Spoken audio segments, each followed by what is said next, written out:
ॐ सहना भवतु सहनौ भुनक्तु सह वीर्यं करवावहै तेजस्विनावधीतमस्तु मा विद्विषावहै।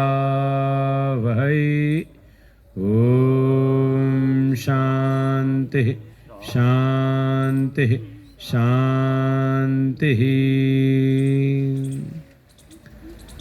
शङ्करं शङ्कराचार्यं केशवं बादरायणं सूत्रभाष्य कृतौ वन्दे भगवन्तौ पुनः पुनः। ईश्वरो गुरुरात्मेति मूर्तिभेदविभागिने व्योमवद्व्याप्तदेहाय दक्षिणामूर्तये नमः।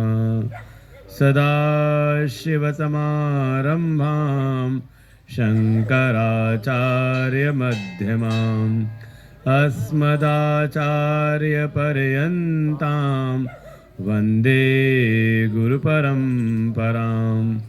श्रुतिस्मृतिपुराणानाम् आलयं करुणालयं नमामि भगवत्पादं शङ्करं लोकशङ्करं। नारायणं पद्मभवं वसिष्ठं शक्तिं च तत्पुत्रपराशरं च व्यासं शुकं गौडपदं महान्तं गोविन्दयोगीन्द्रमथास्य शिष्यं श्रीशङ्कराचार्यमथास्य पद्मपादं च हस्तामलकं च शिष्यं तं तोटकं वार्तिककारमन्यान् सन्ततमानतोऽस्मि।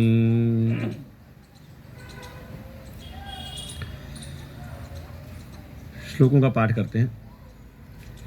वेदो नित्यमधीयताम्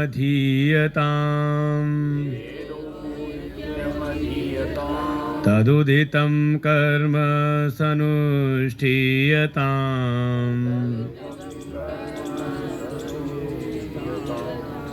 तेनेशस्य विधीयताम् अपचिति काम्ये मते त्यज्यताम् पापौघ परिधूयताम् भवसुखे दोषोऽनुसन्धीयताम् आत्मेच्छा व्यवसीयताम्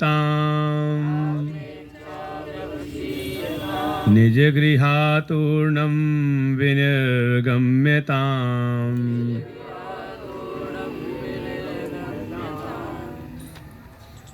संगसत्सु विधीयताम् भगवतो भक्तिर्दृढाधीयताम् शान्त्यादि परिचीयताम् दृढतरं कर्माशु सन्त्यज्यताम्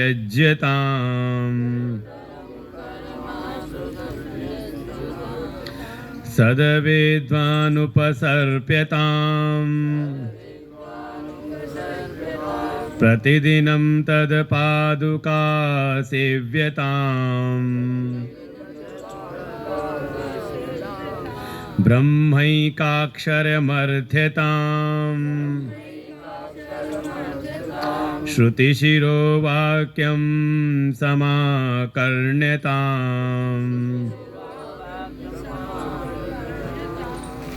श्रुतिशिरो वाक्यं समाकर्ण्यताम्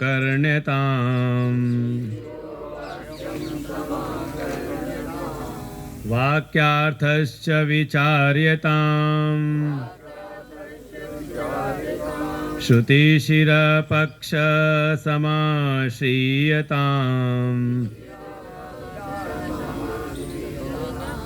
स्तुस्तर्कासु विरम्यताम्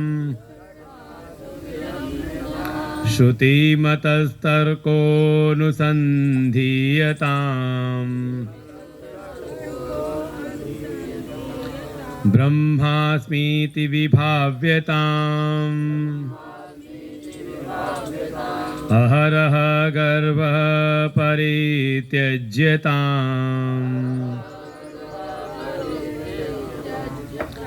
देहेऽहं मतिरुज्यताम् बुधजनैवाद परित्यज्यताम्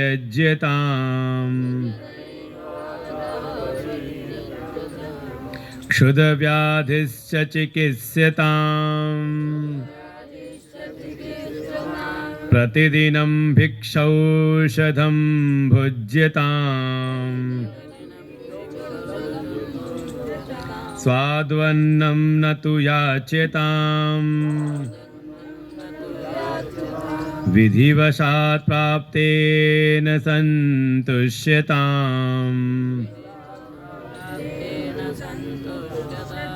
शीतोष्णादिविषय्यताम्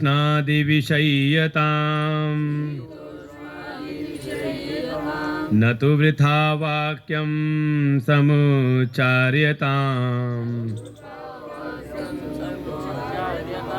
औदासीन्यमभीप्स्यताम् जनकृपानैष्ठुर्यमुत्सृज्यताम् एकान्ते सुखमास्यताम् परतरे चेतः समाधीयताम्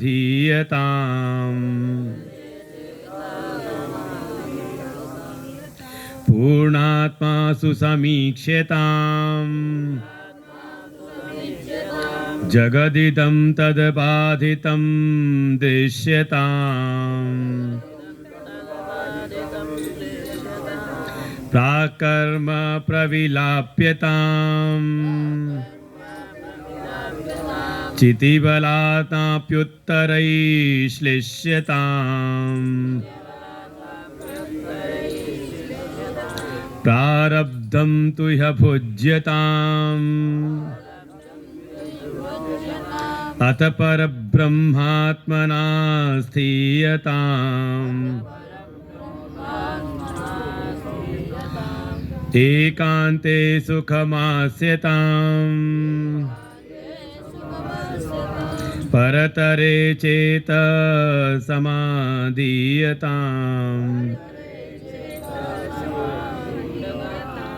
पूर्णात्मा सुसमीक्ष्यताम् जगदिदं तद्बाधितं दृश्यताम् प्राकर्म प्रविलाप्यताम् चितिबलात्नाप्युत्तरैश्लिष्यताम् प्रारब्धं तु ह्य भुज्यताम् परब्रह्मात्मना स्थीयताम् परब्रह्मात्मना स्थीयताम्।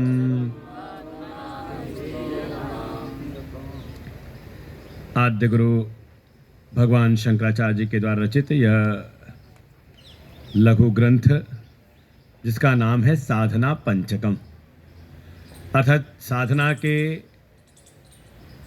जो भी आयाम हैं उनको 5 श्लोकों में ही उन्होंने कह सकते हैं बिल्कुल सार कर दिया, उसको बिल्कुल समाहित कर दिया केवल 5 श्लोकों में ही। और जैसा प्रतिदिन हम इसका चिंतन कर रहे हैं तो हर श्लोक में 4 पंक्तियां हैं और एक पंक्ति में 2 सूत्र, तो प्रत्येक श्लोक में हो गए 8 सूत्र और 5 श्लोकों में हो गए 40 सूत्र। ये 40 ऐसे माला के मनके हैं जिनको अगर आप नित्य अगर इसका घुमाते रहें इसका चिंतन करते रहें तो आपको अपनी साधना का स्वयं ही आकलन हो सकता है कि हम साधना के किस स्तर पर हम पहुंच रहे हैं। जैसा कि कहा ही गया है कि वेदांत का जो मार्ग है उस परम तत्व में निष्ठा उत्पन्न करने के लिए, उस परम तत्व में अपनी स्थिति बिल्कुल अटल करने के लिए कि हम अपने उस आत्म स्वरूप में ही अवस्थान कर जाएं, समस्त संशय विपर्य से रहित आत्म स्थिति हमें प्राप्त हो जाए, तो वेदांत में 7 सीढ़ियां कही गई हैं। और देखें तो उन 7 को यहाँ पर आचार्य ने यहाँ पर बिल्कुल समाहित कर रखा है, जिसमें पहला ही आता है अधिकारी। आप किसी भी शास्त्र का अगर चिंतन करें, चाहे वो हमारे उपनिषद हों, हमारी श्रीमद् भगवद गीता हो, हमारे पुराण हो, आप देखिए सबसे पहले अधिकारी का निरूपण वहाँ पर मिलेगा कि इस ज्ञान का अधिकारी कौन है। भागवत जी में पहला जो स्कंद उसका नाम ही रख दिया अधिकारी निरूपण। वहाँ 13 परम भागवतों का वहाँ वर्णन किया, उनके क्षेत्रों का वर्णन किया और मुख्य रूप से राजा परीक्षित के जीवन का वर्णन। तो पहली सीढ़ी है अधिकारी।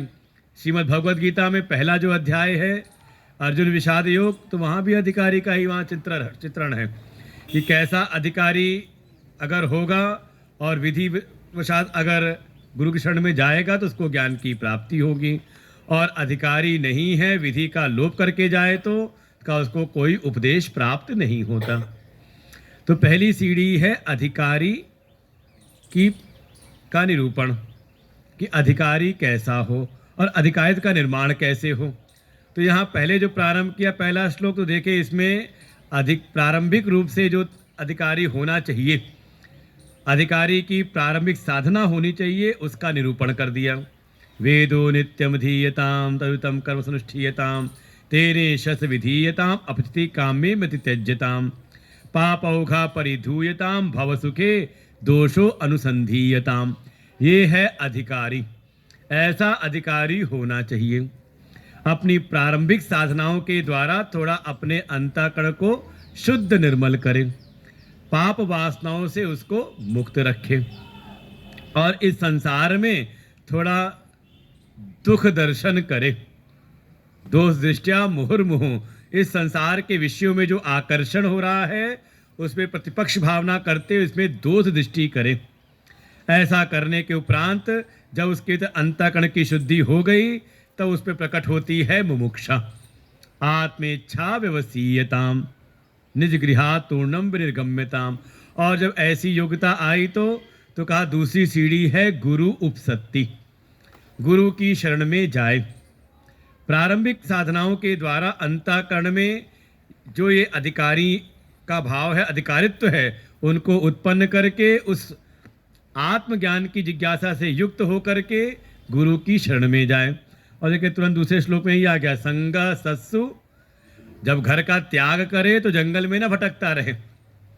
इस शरीर से अगर किसी की ममता आसक्ति नहीं है, इसका अगर त्याग कर रहा है तो कहा इधर उधर न भटके बल्कि गुरु की शरण में ही जाए, ऐसी योग्यता से युक्त होकर के। तो इसलिए कह दिया संगा सत्सु विधीयताम, सत्पुरुषों के संग में रह करके थोड़ा सत्संग का विधान करें। और उस सत्संग के द्वारा अब देखो संसार को छोड़ रहे हैं तो कोई आशा चाहिए ना मजबूत जो हमें संभाल सके, तो उसके लिए कहा भगवतो भक्ति दृढ़ाधीयताम। और फिर सद्गुरु आश्रय में रह करके उनके आदेशानुसार जो हमारी जीवन में को और अच्छा निखार सके, साध सके, उसके लिए थोड़ा शास्त्रीय जो साधनाएं हैं उनको अपने जीवन में करें। हमने एक दिन दृष्टांत दिया था कि एक अपने अच्छे श्रेष्ठ कुल के 6 ऋषि जो साधन संपन्न हैं, जब वो भी गए पिपलाद ऋषि के पास में तो उन्होंने कहा ठीक है साधन संपन्न तो आप हो, जो भी सोपाधिक ब्रह्म है उसमें आप निष्ठ हो, अपर ब्रह्म की साधना आपकी परिपक्व है, लेकिन 1 वर्ष आप मेरे आश्रम में रह करके श्रद्धा ब्रह्मचर्य इत्यादि से युक्त होकर के आप सेवा करिए। फिर 1 वर्ष उपरांत फिर मैं बताऊंगा कि हाँ कि क्या जो आपके प्रश्न हैं अगर मुझको आते होंगे तो मैं आपको उपदेश कर दूंगा। और वो 6 ऋषि वहाँ पर 1 संवत्सर 1 वर्ष तक वहाँ साधनरत रहते हैं। श्रद्धया ब्रह्मचर्येण, ब्रह्मचर्य पूर्वक श्रद्धा पूर्वक वहाँ पर सेवा कार्यों में लगते हैं। और फिर जब 1 वर्ष पूरा हुआ तो आचार्य के पास जा करके एक एक करके सबने अपने अपने मन की जिज्ञासाएं व्यक्त की और आचार्य ने उनको उपदेश किया। तो उपनिषद ही तैयार हो गया, प्रश्नोपनिषद। तो ये कह रहे वहाँ रहते हुए उनकी शरण में शांत्यादि परिचयताम, इन गुणों को भीतर सब मजबूत करें, अपनी साधन संपत्तियों को और भी पक्का करें। और फिर उनकी सेवा करते हुए अब तीसरा जो स्टेप है वेदांत में, पहला अधिकारित्व, दूसरा गुरूपसत्ति, तीसरा है वाक्यों के जो तत्त्वम पदापद हैं उनके पदार्थों का विचार, तत्त्वम पद का विचार करें कि तत् क्या है और त्वम क्या है। तो देखिए अगला प्रसंग वही शुरू हो गया। गुरु की सेवा में रहते हुए ब्रह्मैकाक्षरमर्थताम श्रुति शिरो वाक्यम समाकर्ण्यताम, महावाक्यों का श्रवण करे और केवल श्रवण ही नहीं वाक्यार्थश्च विचार्यताम, उन महावाक्यों के जो पद हैं उनका समुचित विचार करे। और श्रुति शिरा पक्षा समाश्रीयताम, और श्रुति के जो प्रतिपादित मूल प्रतिपादित जो तत्व हैं उसमें ही अपने को आश्रित, उसी के अपने आश्रय प्राप्त करें और युक्ति युक्त उसका विचार करें। तो तत्त्वम पद का विचार करते हुए फिर आता है चौथा, कितने हो गए, अधिकारित्व, दूसरा गुरूपसत्ति, तीसरा तत्त्वम पद का विचार, चौथा है ऐक्य बोध कि जो हमने तत् और त्वम पद के वाच्यार्थ से युक्त, वाच्यार्थ के साथ ही लक्ष्यार्थ का जब चिंतन किया तो लक्ष्यार्थ का चिंतन करते हुए दोनों के एकत्व का अनुभव, ऐक्य बोध, तत्त्वम असि, वही तू है। और उसका जब अनुभव हुआ तो अनुभव हो गया अहम ब्रह्मास्मि, ऐक्य बोध। फिर पांचवा आता है विरोध परिहार, जो कुछ आप शास्त्रों का चिंतन कर रहे हैं, जो आपने इसमें विचार किया तो कुछ ऐसे विरोधी पक्ष भी होंगे, उनका आप तर्कतः उनका फिर आप शमन करिए। युक्ति युक्त विचार करना पड़ता है, इसीलिए इसमें आगे भी कहा आएगा दुस्तर्कासु विरम्यताम श्रुति मतस्तर्कोनुसंधीयताम। अगर आप युक्ति युक्त कहते हैं, अगर लॉजिकल आपके पास रीजनिंग नहीं है तो संभावना है कि कोई परिस्थिति या कोई ऐसी समस्या आ जाए या कोई ऐसा परमत वाला जो है वो कुछ बातें करके आपको भ्रमित कर सकता है। इसलिए जो भी करना है, कहा जितनी भी विरोधी जो वृत्तियां हैं, संदेह संशय विपर्य, इन सब का भी आप नाश करें जब तक पक्का ना हो जाए, इसको कहा विरोध परिहार। तो अब इसके बाद यही सब आ गया, ब्रह्मास्मिति विभाविताम अहरा गर्व परित्यज्यताम, कि मैं ब्रह्म हूँ, इस ऐक्य का बोध करते हुए साथ में जितनी भी विरोधी जितने भी मत हैं या विरोधी जितनी भी वृत्तियां हैं उनका हम त्याग करें। देहे हम मतिरुज्यताम बुद्ध जनैवादा परित्यज्यताम, ऐसा करते हुए फिर आता है पुनः उसमें छठा जो स्तर है वो है पुनः साधनाओं का निरूपण। देखो उस क्रम में है साथ में, और उसी क्रम के अनुसार फिर कुछ आगामी साधना के क्रम बताते हैं कि इस ज्ञान के साथ साथ में कुछ सहायक और भी साधन हैं, थोड़ा उसको भी हम जीवन में धारण करें अगर इस ज्ञान के मार्ग में अपनी निश्चल मति करनी है। तो वो बता दिया कि अब व्यवहारिक जीवन है तो उसकी भी व्यवहारिक सत्ता को भी बाधित रूप में स्वीकार करके, मतलब जो है व्यवहारिक जगत उसमें भी हम कैसे व्यवहार करें। तो कहा क्षुध व्याधि चिकित्सिताम, ये जो क्षुधा पिपासा ये एक प्रकार से शरीर में नित्य रोग के समान है। तो शरीर में जैसे कोई रोग आता है तो उसकी हम व्याधि करते, उस व्याधि की चिकित्सा करते हैं, तो ऐसे ही भूख प्यास की भी हम प्रतिदिन भिक्षावृत्ति से उसका हम उपचार करें। स्वादु अन्नम न याचताम, अपने रस के अनुसार भोजन की इच्छा ना करें, बल्कि जो भी प्राप्त हो जाए उसको भगवान का प्रसाद मान करके या प्रसाद बुद्धि के साथ में उसको भगवान को भोग लगा करके उसको हम ग्रहण कर लें। संभावना हो सकती है कभी आपके सामने भोजन आया, नमक बहुत तेज है, तो क्या करें, का थोड़ा पानी मिला करके उसको हल्का कर ले, और नमक का में तो कोई बात ही नहीं है, भगवान का भोग समझ करके उसको ग्रहण करें। स्वाद के प्रति बहुत ज़्यादा आग्रह ना हो। स्वादु अन्नम न तो याच्यताम विधिवशात प्राप्त संतुष्टाम। तो अब भोजन की बात केवल ये ना समझें कि हाँ मुख कोई भोजन करा रहे हैं। भोजन अन्न माने ह्रियते इति अन्नम, जो भी हम भीतर ग्रहण कर रहे हैं, आह्रियते, जो भी हम भीतर ग्रहण कर रहे हैं वो सब का सब भोजन है। तो जैसे मुख के लिए हो गया अन्न, दाल चावल इत्यादि भोजन हो गया, ऐसी आँखों के लिए का रूप रंग, कानों के लिए शब्द, त्वचा के लिए स्पर्श, ऐसे नासिका के लिए गंध, इन सब के प्रति हम सचेत रहें। यस्तु इंद्रियाणि मनसा नियम्य, कहा संस्कारित मन के द्वारा इन ज्ञान इंद्रियों को थोड़ा अपने वश में रखें। जो आवश्यक है, जो हमें साधना में आगे बढ़ाने वाले आहार हैं, हम केवल उनका ही ग्रहण करें, उनको ही ग्रहण करें, उनको ही हम भीतर लेकर के जाएं, कुछ भी भीतर लेकर के ना जाएं। इसके प्रति बड़ा सावधान रहें। और ऐसा करते विधिवशात, विधाता के नियम के अनुसार जो परिस्थितियाँ प्राप्त हो रही हैं उसमें ही अपने चित्त को संतुष्ट करें। ज़्यादा और की इच्छा भीतर ना हो।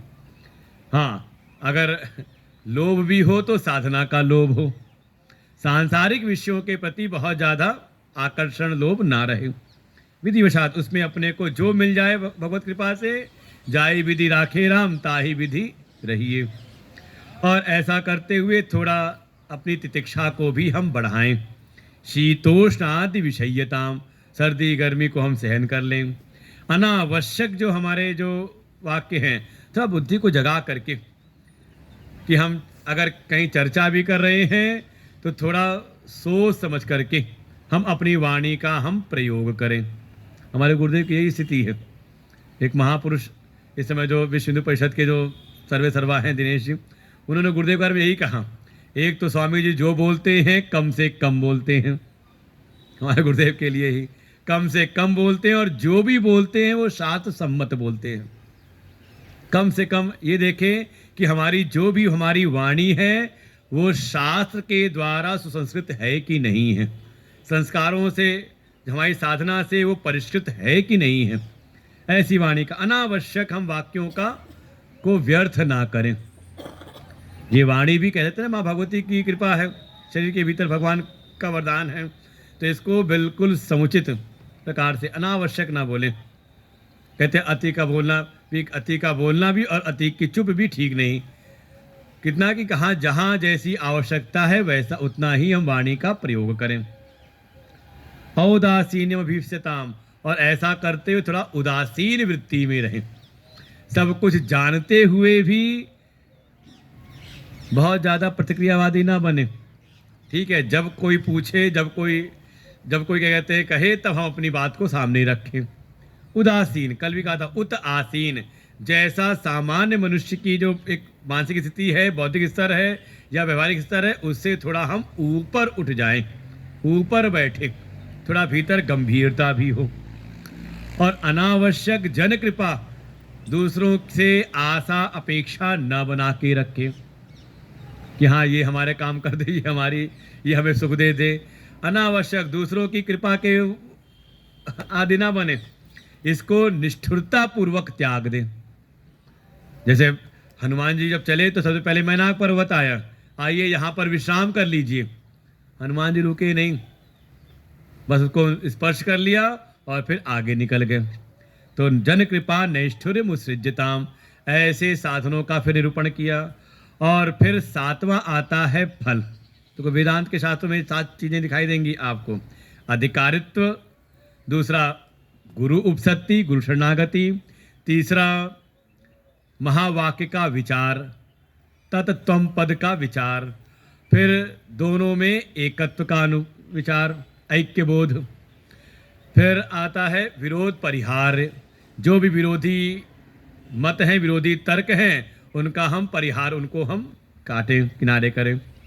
और फिर आया साधना, साधन, और फिर सातवां है फल। अब फल की बात यहाँ पर करते हैं कि क्या फल हमारे भीतर प्रकट हो। तो पांचवां श्लोक है, पहले कह दिया एकांते सुखमास्यताम। देखो अब उसमें आया था कर्म संन्यास योग में ही एक श्लोक था बीच में, वहां पर सुखम वशी, हाँ, सर्वाणि कर्माणि मनसा संन्यस्य आस्ते, संन्यस्यास्ते सुखम वशी, ये श्लोक आया था उसमें कर्म योग, कर्म संन्यास योग के रूप में, कि जीवन कैसा है कि एकांत में भी जब रहे, एकांत अर्थात सर्व कर्मों का जिस हम संन्यस्त हो चुके हैं, सर्व कर्मों को त्याग करके जब हम ध्यान में बैठे, अपने चित्त को उस एक तत्व में ही लगा दें, उस ब्रह्म तत्व में, उस आत्म तत्व में, ब्रह्म और आत्मा के एकत्व का अनुभव करते कि दोनों एक हैं, उसी में हम आस्ते अर्थात उसी में स्थित हो जाएं। और उसके लिए देखो सब कर्मों से का उस समय संन्यास्त, कर्तृत्व भोक्तृत्व पहले मिटा और उसकी साधना का परिणाम कर्तृत्व भी हमारे भीतर से शांत हुआ। और फिर ध्यान करते हुए भी समझ लें, ऐसे प्रारंभिक ध्यान में तीन चीजें हैं, त्रिपुटी है, ध्याता, ध्येय और ध्यान, तीन चीजें होंगी।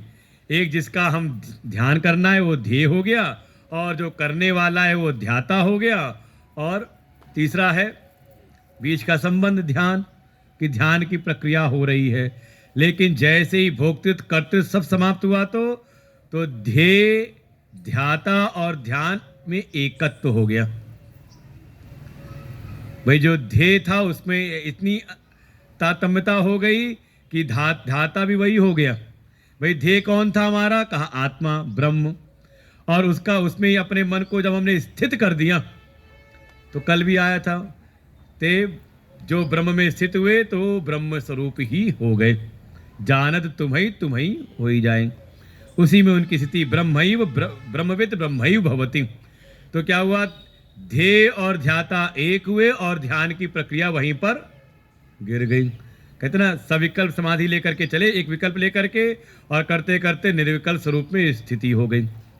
तो ये त्रिपुटी क्या हुई, कहा समाप्त हो गई, तीन तीन न रह करके बल्कि एक हो गए। ऐसा एकांत, ये एकांत की बात नहीं कि आप अकेले वाके कहीं बैठे हुए हो, क्या पता एकांत में जा करके भी आप संसार के बीच में ही बैठे रहो।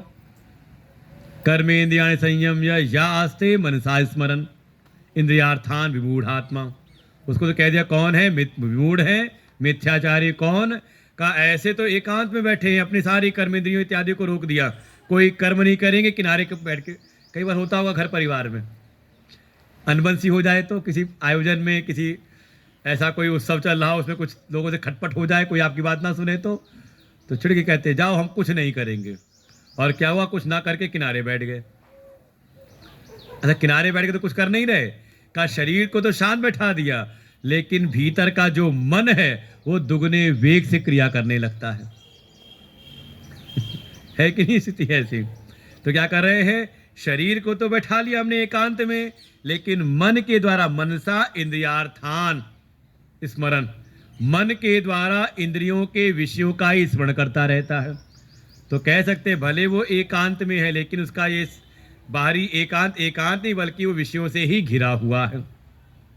साधक किसी तो ऐसी होती है, उसको ठीक है, एक तो उसका ऊपर भी उसको बहुत ज़्यादा लोगों की भीड़ भाड़ पसंद नहीं आती। साधन भी कहा जाएगा विविक्त स्थान सेवित्वम अरति जन संसदी, कि वो थोड़ा विविक्त स्थान, थोड़ा एकांत शांत स्थान में रहने का उसका एक अभ्यास बनता है, और साथ में उसको बहुत ज़्यादा लोगों जन संसदी में उसकी रति नहीं होती, बहुत भीड़ भाड़ में जाने की इच्छा उसकी नहीं रहती। तो बाहर से तो है ही, लेकिन ये भीतर से भी हो जाए, उस अद्वैत तत्व की जो स्थिति है, जो ज्ञान है, उसमें ही मन आकर के स्थित हो जाए, एकांते सुखमास्यताम, उस एक तत्व में ही आकर के वो बैठ जाए और सुखपूर्वक उसी तत्व में स्थिति हो करके, जैसे कहा एकांते सुखमास्यताम। अच्छा एकांत में है तो इसलिए आगे इसको और स्पष्ट कर दिया, परतरे चेता समाधीयताम, कैसे एकांत में है, केवल दुनिया की भीड़ से अलग नहीं है, चाहे दुनिया की भीड़ में भी बैठा हो, लेकिन उसका जो चित्त है परतरे, जो परम तत्व है, उसमें ही समाधीत है, समाधीयताम। लोगों के बीच में रहते हुए भी वो अपने उस आत्म स्वरूप में, ब्रह्म स्वरूप में ही स्थित है। इसलिए बाहर से महापुरुषों की पहचान नहीं होती कि आप जाके बाहर से देख के पहचान लो कि कौन योग में रत है, कि बहुत बड़े ऐश्वर्य भोग में रत है। ये लक्षण दिखाए, योग रतो वा भोग रतो वा संग रतो वा संग विहीन का ये पहचान नहीं है कि आप जाके देखोगे योग में कोई रत हो। क्या पता एकांत में हो और अंदर से उसकी पूरी चल रही हो। जैसे गाड़ी की कई स्थिति हो सकती है, एक गाड़ी ऐसी है इंजन स्टार्ट है लेकिन गति में नहीं है बाहर से, लेकिन इंजन स्टार्ट है। और आजकल की गाड़ियाँ ऐसी होती कि इंजन स्टार्ट हो पता ही नहीं चलता, इलेक्ट्रिक वाली, अगर बगल वाले को नहीं पता चलता, अंदर बैठे वाले को नहीं पता चलता कि गाड़ी स्टार्ट है, खड़ी है। एक है कि इंजन भी चल रहा है, गाड़ी भी चल रही है। और एक स्थिति ऐसी है कि गाड़ी है ढलान पर या पहले के मोशन से चल रही है लेकिन इंजन हो गया बंद। तो का बाहर तो गति दिखाई दे रही है लेकिन भीतर से बिल्कुल शांत है। ऐसे ही कोई अगर ऐसे यौगिक क्रियाओं में, योग में स्थित दिखाई दे कोई ध्यान करता हुआ, क्या पता अंदर विषयों का चिंतन कर रहा हो, का ये पहचान नहीं। कोई बहुत ऐश्वर्य में हो, भोग में रत हो, बड़ी व्यवस्थाओं में हो, तो भी ये नहीं कहते कि हाँ वो, क्योंकि सब पहचान हम लेके चलते हैं। कई बार संत को पहचानेंगे उसकी योग की स्थिति से, या उसकी पहचान करते हैं, अरे और देखो नकारते दोनों जगह हैं। कोई योग में अकेले पड़ा हो तो कहेंगे ये क्या है कि सिद्ध महापुरुष कोई है ही नहीं इनके पास में, कुछ है ही नहीं इनके पास। और कई बार क्या है, ऐसे कोई बड़े ऐश्वर्य वाले मिल जाए तो उनको कहेंगे ये क्या है कि महात्मा देखो इतने बड़ी व्यवस्थाओं में पड़े हुए हैं, इसी में जैसे हम जी रहे वैसे ये भी जी रहे हैं। या फिर हम भीड़ हमारे लिए मापदंड बनती है, संग रतो वा संग विहीन, किसी साथ भीड़ दिखाई दी तो कहा चलो अब यही सबसे वो है, यही चलना चाहिए, और ये खूब होता है आज के समय। और संग विहीन, कई बार कोई अकेले दिखाई दे तो फिर होता है कि चलो एकांत में रह रहे हैं। तो मुख्य बात है उसके बाद का ये बाहर की पहचान नहीं, बल्कि यस्य ब्रह्मणि रमते चित्तम नंदति नंदति नंदतेव, उसका चित्त कहाँ पर रमण कर रहा है, उसका चित्त कहाँ पर स्थित है। तो वही कह दिया, परतरे चेतः समाधीयताम, केवल बाहरी एकांत नहीं है उसका, बल्कि भीतर से उसने एकांत में, एक में ही अपने को अंत कर दिया है। एक लक्ष्य में ही अंत कर देना, स्थित कर देना अपने आप को, एक तत्व में ही अपना बिल्कुल स्थिति प्राप्त कर लेना, स्थित हो जाना। अब कुछ प्राप्त करना शेष नहीं रहा। तो उसे कह दिया परतरे चेता समाधीयताम, उनका चित्त सदैव ही उस परम तत्व में ही समाधिस्थ रहता है, चाहे वो भीड़ में हो चाहे वो एकांत में हो। और देखो आगे से और पुष्ट कर रहे हैं, पूर्ण आत्मा सुसमीक्षिताम, और ऐसा करते वो अपने पूर्ण स्वरूप आत्मा का ही की समीक्षा में लगे रहते हैं। उनका चित्त की रति तृप्ति संतुष्टि अपने उस पूर्ण आत्म स्वरूप में ही स्थित रहती है। अब कुछ पाना शेष रहता नहीं, और उसी में स्थित रह करके, उस आत्म में स्थित रह करके इस सारे इस व्यवहारिक जगत को जब देखते हैं तो तद्बाधितम दृश्यताम, उसको बाधित रूप में देखते हैं कि ये जगत दिख तो रहा है लेकिन इसकी सत्ता है नहीं। भाई ज ग त तीन अक्षर हैं तो कहा ज जायते, ग गच्छति, त तिष्ठति इव। जो कैसा है का जो एक समय उत्पन्न हो रहा है, उसमें गति दिखाई दे, चल रहा है, और ये स्थित हुआ सा लगता है कि हाँ ये स्थित है लेकिन है नहीं। इसमें कुछ भी, जगत में कुछ भी नित्य नहीं है। नित्य क्या है, इस जगत में जो नाम रूप है सब मिथ्या है। हाँ, इसकी जो सत्ता है का वो नित्य है। तो सत्ता का वो की समीक्षा करते, सत्ता का वो ध्यान करते हैं, उस सत्ता का ही केवल दर्शन करते हैं। जैसे कल भी कहा था कई जगहों पर कि कोई तो ऐसा है कि अलग अलग नाम रूप को देख रहा है, और जो तत्व के उस तत्व वस्तु को जानने वाला, तत्व को जानने वाला, वो नाम रूप को ना देख करके उसके उस वस्तु को देखता है, तत्व को देखता है। जैसे सुनार के यहाँ कोई ग्राहक है, वो अलग अलग आकृतियों को देख रहा है, लेकिन सुनार की दृष्टि, अच्छा कोई सुनार क्या पहुंच जाए तो, जिसको सोने की परख हो, तो शायद वो फिर उठा के देखेगा उसके हाँ कि सोने की क्वालिटी कैसी है। तो ऐसे उस सारे नाम रूप आकृतियों को बाधित रूप में देखता है कि ये सब के सब उस आत्म स्वरूप में ही कल्पित हैं। जैसे समुद्र की लहरें हैं, समुद्र में बुलबुले उठते हैं, बुलबुले से उठते हैं, समुद्र में ही फेन उठता है, लेकिन सब हैं क्या? कहा सब के सब हैं जल। जल पर ही ये अनेक नाम रूप आकृतियां, ये सब के सब उस पर कल्पित है, अधिष्ठित है। इसलिए उसकी क्या है कि आत्मस्वरूप, पूर्ण आत्मस्वरूप का ही चिंतन करते हुए इस सारे जगत को का उसमें ही स्थित जानता है। ज्यादा जगत के प्रति आकर्षण उसके जीवन में नहीं रहता। उपेक्ष नाम रूपे द्वय, कि नाम रूप की उपेक्षा करके का उसको केवल सत्य चित्त और आनंद का ही उसको अनुभव होता है। देखें ब्रह्म समान जग माहि, कृत्वा ज्ञानमयीं दृष्टिम पश्येत ब्रह्ममयम जगत। इस ज्ञान की दृष्टि से केवल उसको ब्रह्ममय जगत दिखाई देता है।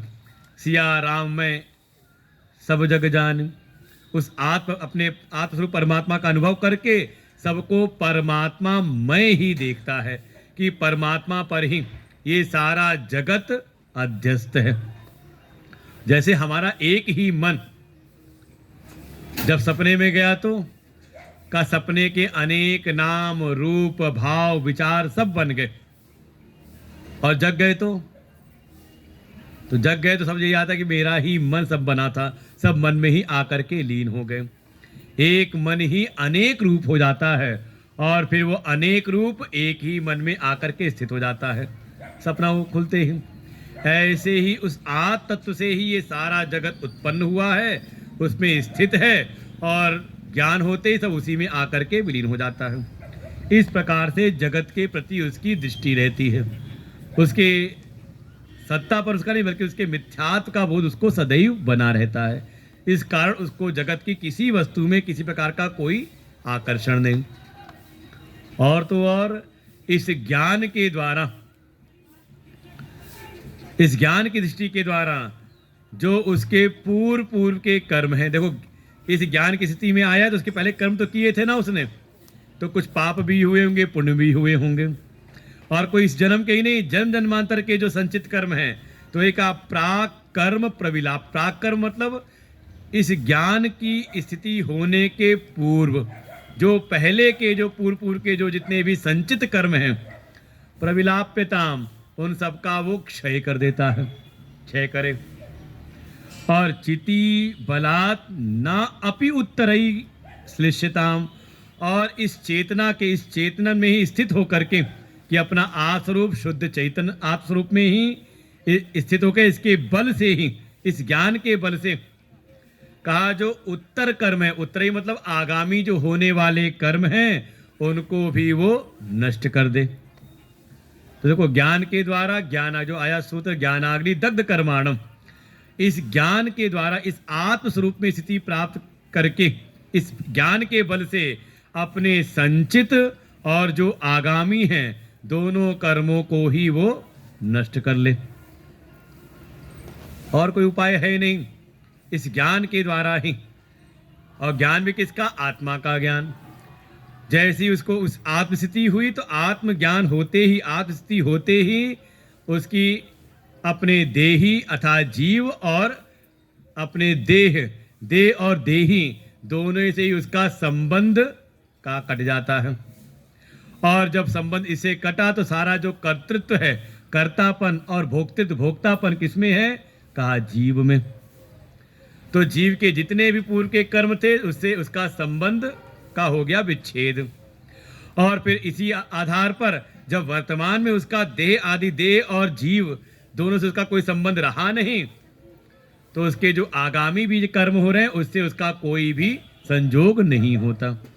तो इस चेतन तत्व, इस आत्म तत्व, उस ब्रह्म स्वरूपता का अनुभव करके कहा वो अपने जो पूर्व के संचित हैं उनका भी क्षय कर दे, उनका भी नाश कर दे, और साथ ही जो आगामी हैं उनका भी। ज्ञान निर्धूत कल्मषा, ये सारे जो कर्म हैं जो बार बार फल उत्पन्न करते हैं, इन सबको बिल्कुल धू धू करके भस्मीभूत कर दे। कैसे? कहा इस ज्ञान की स्थिति के द्वारा। ये फल है, समझ लें, साधना का, इस वेदांत की साधना का, कि उसके फिर जो कर्म है वो फल का उत्पादन नहीं करते, और फल का उत्पादन अर्थात उसको फिर पुनः पुनः नए शरीर का उत्पादन नहीं करते। लेकिन जब तक इस आत्म स्वरूप के अनुभव स्थिति के परिणाम स्वरूप जब तक वो देह और जीव से तादात्म्य नहीं त्यागता, तब तक उसको बार बार उनके कर्मों के फलों को भोगने के लिए बार बार ये शरीर लेना पड़ता है। तो यही इसका फल हो गया कि वो अपने संचित और आगामी कर्मों का को भस्म कर देता है ज्ञान के द्वारा, ज्ञान की स्थिति के द्वारा। तो कहा ये जो वर्तमान में अभी शरीर मिला हुआ है, तो कहा तीसरे प्रकार के कर्म का फल है प्रारब्ध कर्म। प्रारब्ध अर्थात इसको कहते हैं छूटा हुआ तीर। एक तीर है तर्कस में पड़े हैं, चलो उसको तो हम किनारे कर सकते हैं, या जो आगे आने वाले उनको हम किनारे कर सकते हैं, लेकिन जो तीर छूट गया है तो कहा वो अपना फल दे करके ही शांत होगा। अर्थात जो प्रारब्ध लेकर के हमें ये जीवन मिला हुआ है, तो इसको कहा प्रारब्धम तो ये भुज्यताम। जो प्रारब्ध कर्म है वो केवल भोग करके ही क्षय किए जा सकते हैं। इसलिए जीवन में जो स्थिति आ रही हो, इस ज्ञान में स्थिति करके स्वीकार कर ले कि मेरा प्रारब्ध है। ज़्यादा इससे कहते बहुत ज़्यादा विचलित ना हो। जो भी अनुकूल प्रतिकूल परिस्थितियां आ रही हैं, ये हमारे किए हुए कर्म ही हैं, पूर्व के किए हुए कर्म ही ये परिस्थितियां हमारे सामने लेकर के आ रहे हैं। उसको क्या करें? उसको भोग लें, स्वीकार कर लें, और स्वीकार करके भोग करके भोग के द्वारा इसका हम क्षय करें। और करते हुए अथ समझ लें, बिल्कुल एक निष्कर्ष के रूप में है, पर ब्रह्मात्मना स्थीयताम। जो कल का प्रसंग था, ब्रह्मणि ते स्थिता, वो क्या करते हैं? कहा भोक्तृत्व का त्याग करके आगे बढ़े, फिर साधना के परिणाम स्वरूप कर्तृत्व का त्याग हुआ, और उस ब्रह्म तत्व का अनुभव करके उसी में उन्होंने स्थिति प्राप्त कर ली। तो यही कह रहे हैं यहाँ पर भी फल क्या हुआ आखिरी? पर ब्रह्मात्मना स्थीयताम। जो पर ब्रह्म है उसमें ही वो अपनी स्थिति को प्राप्त कर लेते हैं, पर ब्रह्म में स्थित हो जाते हैं। जैसे अर्जुन कहेंगे स्थितो अस्मि गत संदेह, मेरे भीतर के समस्त जो संशय संदेह थे वे सब के सब मिट गए, और मैं उस अपने आत्मस्वरूप, अपने ब्रह्म स्वरूप में ही स्थित हो गया हूँ। ये है साधना का फल।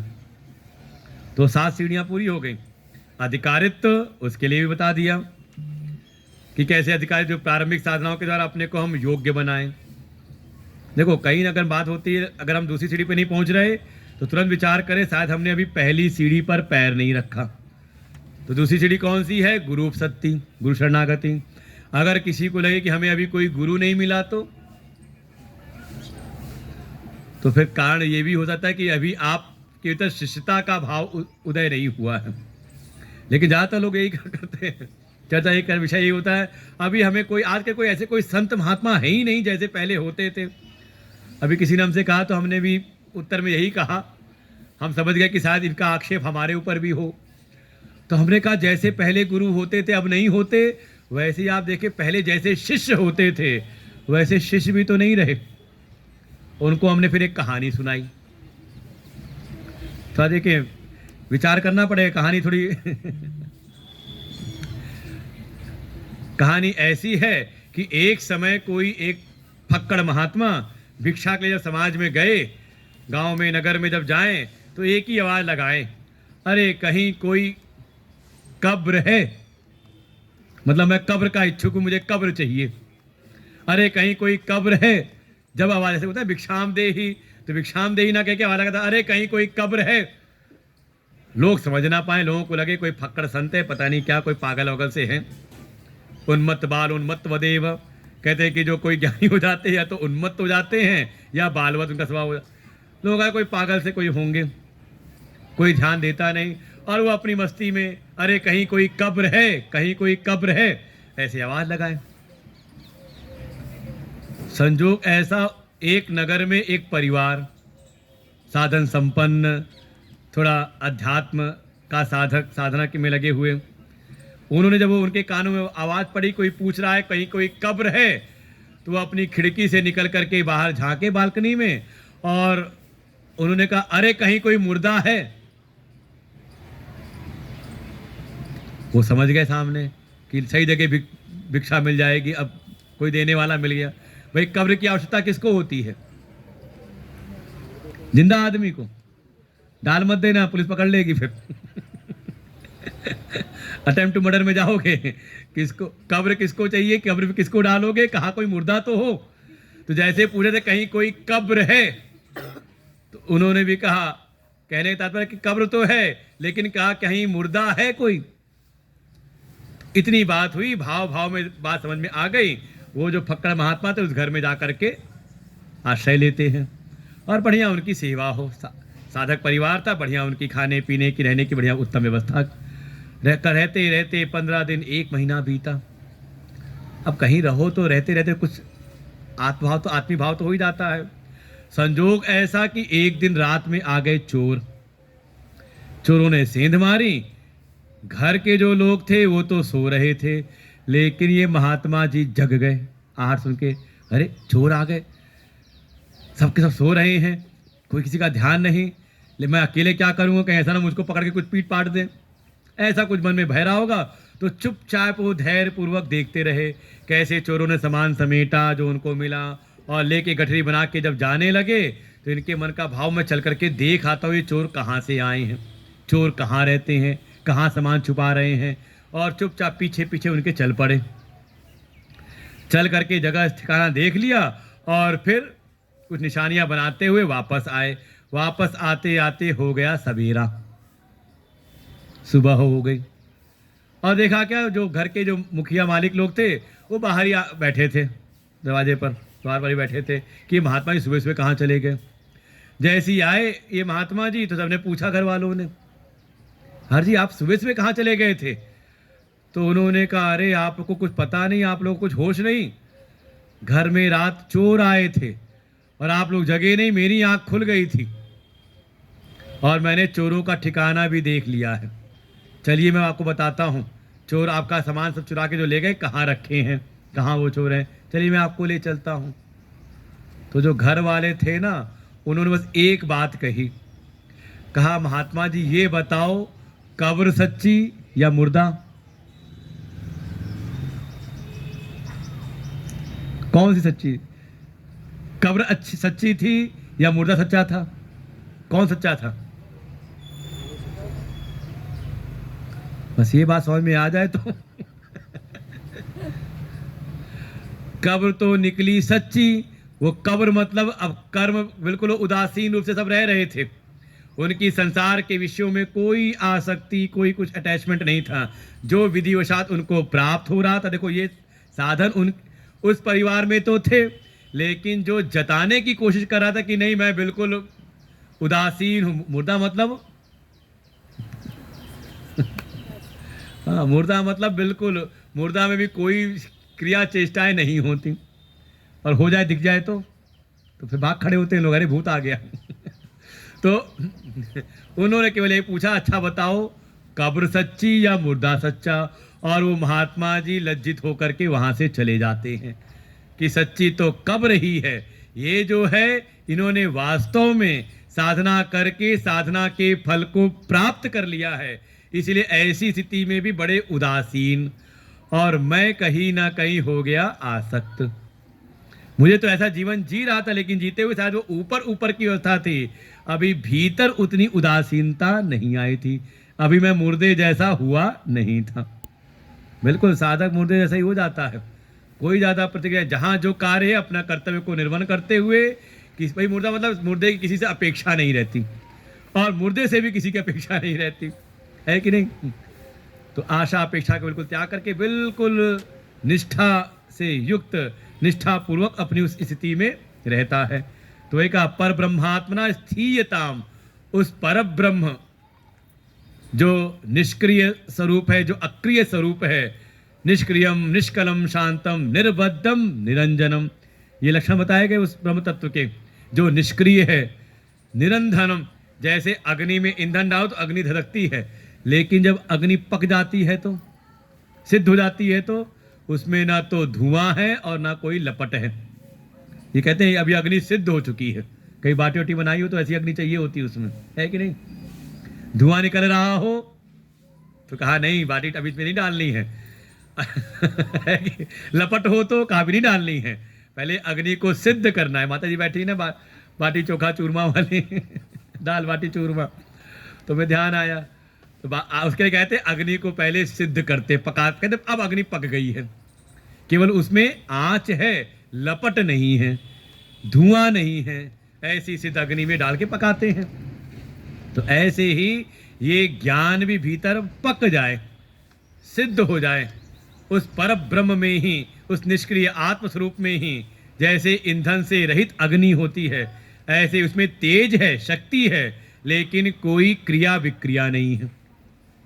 ऐसे उस पर ब्रह्म में ही स्थीयताम, उसमें ही स्थिति प्राप्त हो जाए। शाम को आएगा ते ब्रह्मणी स्थिता, जिनकी ऐसी बुद्धि बिल्कुल साम्य अवस्था में हो चुकी है, वो उस ब्रह्म को जान करके उस ब्रह्म में ही वो स्थित हो जाते हैं। और यही है इस साधना का फल। तो क्रमशः ऐसा ये स्तुति है, कम इसको जो पर्चा आपको मिला है इसको संभाल के रखें और रोज इसका पाठ करें। चाहे तो एक बार मेरे साथ पाठ कर लेगा, एक साथ में ही, आगे पीछे नहीं, क्योंकि इस पे समय पे पूरा हो जाएगा। एक लय में ही साथ साथ पाठ करेंगे। वेदो नित्यमधीयतां तदुदितं कर्म सनुष्ठीयतां तेनेशस्य विधीयताम् अपचितिः काम्ये मते त्यज्यताम् पापौघ परिधूयतां भवसुखे दोषोऽनुसन्धीयताम् आत्मेच्छा व्यवसीयतां निजगृहात् तूर्णं विनिर्गम्यतां संगसस्सु विधीयतां भगवतो भक्तिर्धृणाधीयतां शान्त्यादि परिचीयतां दृढतरं कर्माशु सन्त्यज्यतां सदवेद्वानुपसर्प्यतां प्रतिदिनं तत्पादुका सेव्यतां ब्रह्मैकाक्षरमर्थ्यतां श्रुतिशिरो वाक्यं समाकर्ण्यतां वाक्यार्थश्च विचार्यतां श्रुतिशिर पक्षसमाश्रीयतां दुस्तर्कासु विरम्यतां श्रुतिमतस्तर्कोऽनुसन्धीयतां ब्रह्मास्मीति विभाव्यतामहरः गर्वपरित्यज्यतां देहेऽहं मतिरुज्यतां बुधजनैः वादपरित्यज्यतां क्षुद्व्याधिश्च चिकित्स्यतां प्रतिदिनं भिक्षौषधं भुज्यतां स्वाद्वन्नं न तु याच्यतां विधिवशात् प्राप्तेन सन्तुष्यतां शीतोष्णादिविषय्यतां न तु वृथा वाक्यं समुच्चार्यताम् औदासीन्यमभीप्स्यतां जनकृपा नैष्ठुर्यमुत्सृज्यताम् एकान्ते सुखमास्यतां परतरे चेतसमाधीयतां